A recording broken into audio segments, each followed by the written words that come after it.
Yang ketiga, para jamaah dirahmati Allah, kita bisa mengambil pelajaran penting di mana Nabi SAW mengganti panggilan mereka.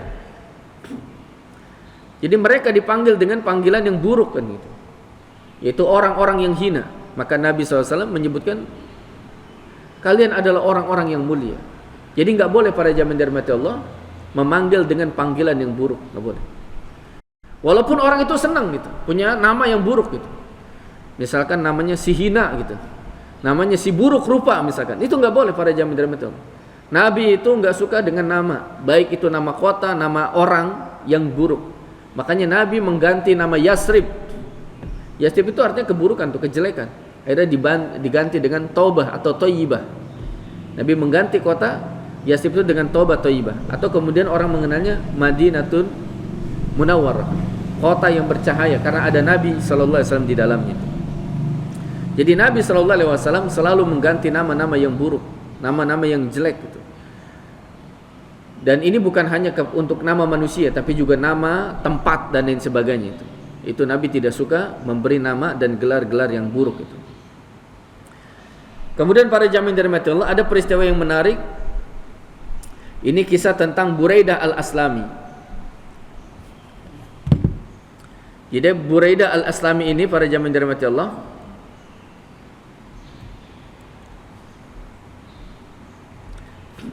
dalam satu riwayat disebutkan gitu. An Abdullah bin Buraidah an abihi anna Nabiyya sallallahu alaihi wasallam kana la yatatayyara wa kana yatafa'al wa kanat Quraisy ja'alat min amanatah min al-ibil fayamunu yakhudu Nabiyallahu sallallahu alaihi wasallam fayaraddahu alaihim hina tawajjahu ilal Madinah. Dari Abdullah bin Buraidah dari ayahnya bahwa Nabi SAW tidak pernah bersikap pesimis. Nabi SAW tidak pernah pesimis. Nabi selalu optimis dalam menghadapi apa saja, kata Abdullah bin Buraidah. Beliau SAW optimis bahkan ketika kaum Quraisy di Mekah mengadakan sayembara untuk membunuhnya. Bayangkan, orang kafir Quraisy membuat sayembara siapa yang bisa menangkap Nabi, membunuh Nabi SAW. Mendapat imbalan 100 ekor unta. Kalau satu ekor unta sekarang harganya bisa sampai 30 sampai 50 juta, kalikan saja 100. Jadi 100 ekor unta imbalan bagi yang bisa menangkap dan membunuh Nabi. Dan mereka menginginkan agar Nabi SAW yang sedang melakukan perjalanan menuju kota Madinah itu ditangkap dan diserahkan kepada mereka. Jadi orang-orang kafir membuat sayembara untuk menangkap Nabi atau membunuh Nabi SAW, maka mendapat 100 ekor unta. Itu luar biasa para jamaah dirahmati Allah. Orang kalau sudah punya 100 ekor unta itu kayaknya luar biasa. 10 ekor unta saja itu udah luar biasa. Makanya unta itu para jamaah dirahmati Allah dijakatin 5 saja. Kita punya 5 unta itu udah zakat satu kambing itu. Karena 5 saja itu udah luar biasa, itu udah berharga. 5 saja. 5 unta saja itu udah harus dizakatkan satu ekor kambing. Apalagi sampai 100 ini. Apalagi sampai 100. Nah, mendengar imbalan yang menggiurkan tersebut, Buraidah ini kisah tentang Buraidah ini, kemudian nanti masuk Islam. Buraidah langsung memacu hewan tunggangannya. Ia berangkat bersama 70 orang keluarganya dari Bani Saham. Jadi Buraidah ini berangkat untuk cari Nabi, 70 orang, lumayan gitu. Ada 70 orang, kalau dapat 100 ekor unta, minimal satu orang dapat satu, itu masih ada lebihnya 30 kan. Jadi dia satu kabilah ini, Bani Saham ini ngejar Nabi SAW. Di perjalanan dia bertemu dengan Nabi SAW. Maka Nabi SAW bersabda, siapakah anda? Buraidah menjawab, saya adalah Buraidah. Pada saat itu Buraidah nggak tahu kalau itu adalah Nabi SAW. Nabi berpaling kepada Abu Bakar As-Siddiq, hai Abu Bakar, urusan kita telah dingin, telah aman, telah beres itu. Karena namanya Buraidah itu. Buraidah itu maknanya adalah apa? Dingin atau beres. Dari kata baridun, Buraidah itu artinya dingin. Pada jam itu. Maka Rasulullah SAW langsung menyebut namanya itu. Kata Nabi SAW, wahai Abu Bakar, ya Abu Bakar, baruda amarona wasuluha. Urusan kita sudah dingin itu. Artinya sudah baik atau sudah beres. Kemudian Nabi SAW bersabda lagi, dari manakah anda gitu? kamu dari mana? Kemudian Buraidah menjawab, dari Aslam. Maka kata Nabi SAW, salimna, kami selamat. Karena salimna itu artinya adalah selamat itu. Kami telah selamat itu, salimna. Maka kemudian Rasulullah bersabda lagi, dari kabilah manakah anda? Buraidah menjawab, Bani Saham. Saham itu artinya adalah anak panah. Nabi kemudian bersabda, hai Abu Bakar, panahmu telah keluar. Jadi kharaja sahmuka, dari saham itu artinya adalah panah. Maka kemudian Buraidah bertanya, siapakah engkau sebenarnya? Jadi dia nggak tahu kalau yang sedang ditanya itu adalah Nabi SAW. Siapakah engkau sebenarnya? Nabi SAW bersabda, ana Muhammad bin Abdullah Rasulullah. Aku adalah Muhammad bin Abdullah, utusan Allah. Bayangkan Buraidah yang tadi bawa 70 orang pasukan untuk ngejar Nabi, pengen bunuh Nabi, pengen nangkep Nabi, apa yang terjadi? Ketika dia mendengar ana Muhammad bin Abdullah Rasulullah. Aku adalah Muhammad bin Abdullah, utusan Allah. Maka Buraidah kemudian langsung berkata, asyhadu an la ilaha illallah wa asyhadu anna Muhammadar Rasulullah. Masuk Islam para jamaah dirahmati Allah. Masuk Islam. Bayangkan betapa mudahnya seseorang masuk Islam, padahal awalnya mereka pengen bunuh Nabi SAW. Pengen bunuh Nabi. Maka pada keesokan harinya ia berkata kepada Nabi SAW, sebaiknya engkau memasuki Madinah ini dengan bendera ya Rasulullah. Lalu kemudian Buraidah itu melepas surbannya, lalu kemudian diikatkan di ujung tombaknya. Di ujung tombaknya sebagai bendera. Kemudian dia berjalan di hadapan Nabi SAW. Kemudian dia bilang kepada Nabi SAW, wahai Rasulullah, singgahlah di tempat saya. Tinggallah di tempat saya. Kata Nabi SAW, inna naqati hadihi ma'muratun. Untaku ini berjalan sesuai perintah. Maksudnya perintah Allah. Jadi dia tidak berhenti kecuali yang diperintahkan oleh Allah. Artinya apa? Nabi SAW menghormati Buraidah yang menawarkan untuk tinggal di rumahnya. Tapi Nabi bilang, untaku ini diperintah. Dan tidaklah dia berhenti kecuali atas perintah Allah Subhanahu wa taala. Maka akhirnya Buraidah pun bersyukur atas semuanya. Dan kemudian dia termasuk orang yang beruntung karena masuk Islam. Segala puji bagi Allah yang telah menjadikan Bani Saham yang kemudian masuk Islam dengan sukarela tanpa paksaan. Jadi bukan hanya Buraidah, tapi juga Bani Saham pun masuk Islam. Jadi para jamaah dirahmati Allah, ini Nabi SAW itu luar biasa optimisnya. Ketemu sama siapapun Nabi berharap dia masuk Islam. Jadi Nabi SAW senantiasa optimis pada jamaah dirahmati Allah, enggak pernah pesimis. Ketemu sama orang yang pengen bunuh Nabi, ketemu sama orang yang ingin menyakiti Nabi, yang ingin mendapatkan sayembara 100 ekor unta, tapi malah kemudian masuk Islam. Jadi pelajaran yang sangat penting pada jamaah dirahmati Allah, bahwa Nabi SAW senantiasa optimis, tidak pernah pesimis. Sebagaimana tadi disebutkan oleh Buraidah Al-Aslam.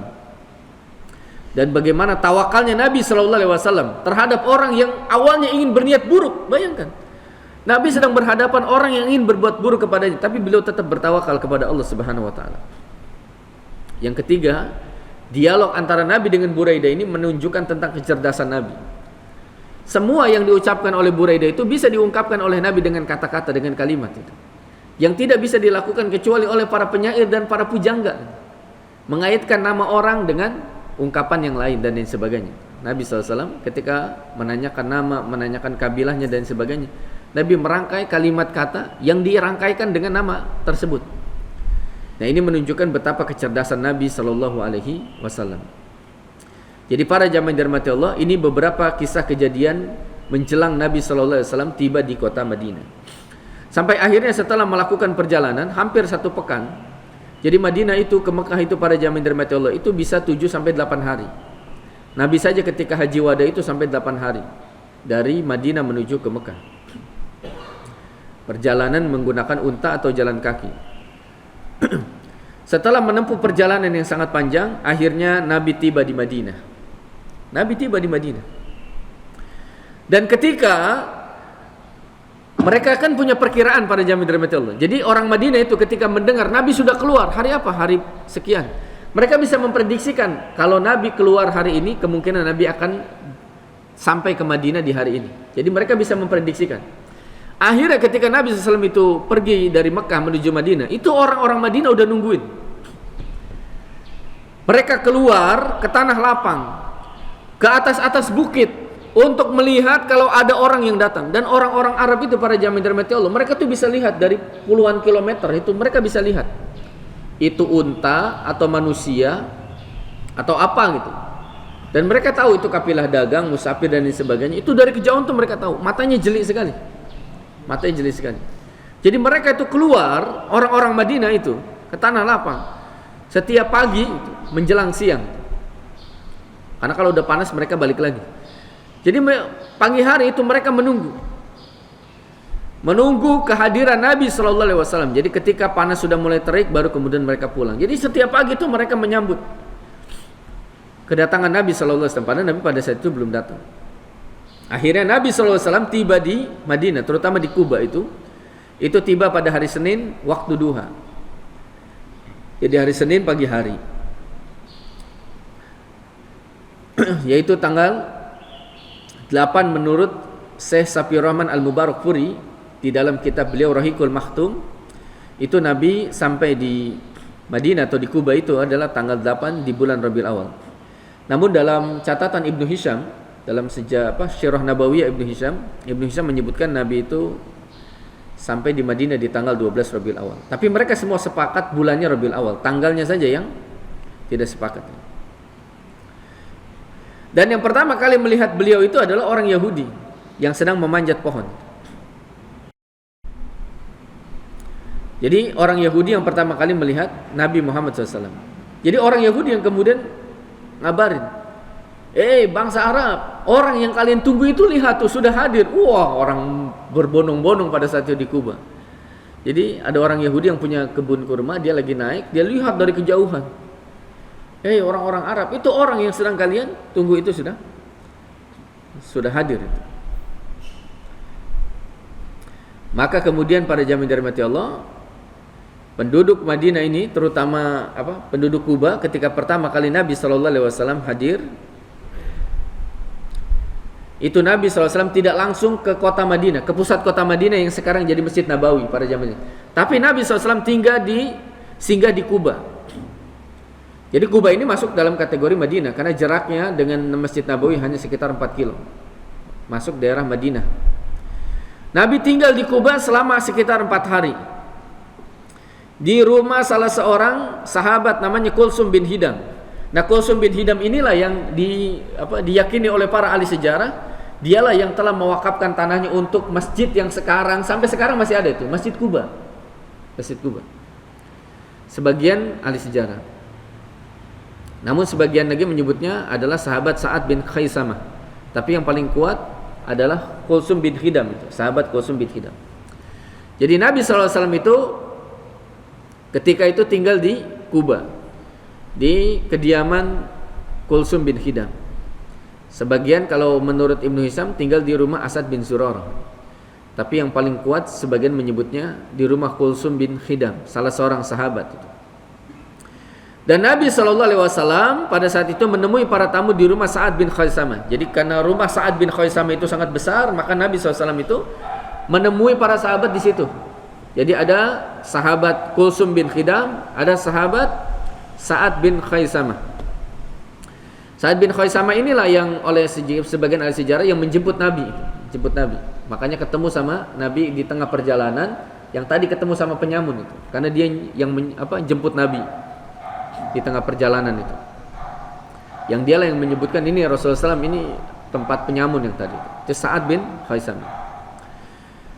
Kemudian sebagian para ahli sejarah menyebutkan bahwa rumah Sa'ad bin Khaisamah ini merupakan tempat sholat Jumat para sahabat pada saat itu.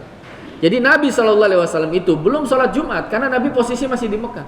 Tapi para sahabat dahulu melakukan sholat Jumat. Pertama kali dilakukan oleh As'ad bin Zurarah dan sahabat Mus'ab bin Umair, yang kemudian mengumpulkan ada sekitar 40 orang. Ada sekitar 40 orang. Nanti akan kita bahas bagaimana awal Nabi melaksanakan sholat Jumat. Kalau As'ad bin Zurarah kita sudah bahas itu. Sholat Jumat yang pertama yang dilakukan oleh para sahabat di Madinah. Ternyata para sahabat dahuluan melaksanakan sholat Jumat. Karena perintah sholat Jumat itu sudah ada semenjak Nabi berada di Mekah, tapi Nabi tidak bisa melaksanakannya. Baru nanti setelah Nabi SAW hijrah ke Madinah. Nah kemudian kita sudah bahas Ali bin Abi Thalib termasuk yang belakangan kan pergi hijrah, karena dia tinggal di kamar Nabi. Dan yang kedua, Nabi perintahkan Ali untuk menyerahkan barang titipan orang kafir Quraisy, sehingga posisi Ali bin Abi Thalib itu terakhir pergi ke Madinah. Makanya Ali menyusul dan kemudian ketemu Nabi nanti di Kuba. Jadi sama-sama nanti ketemu Nabi di Kuba. Makanya Nabi tidak langsung ke pusat kota Madinah, tapi Nabi tinggal di Kuba sekitar 4 hari.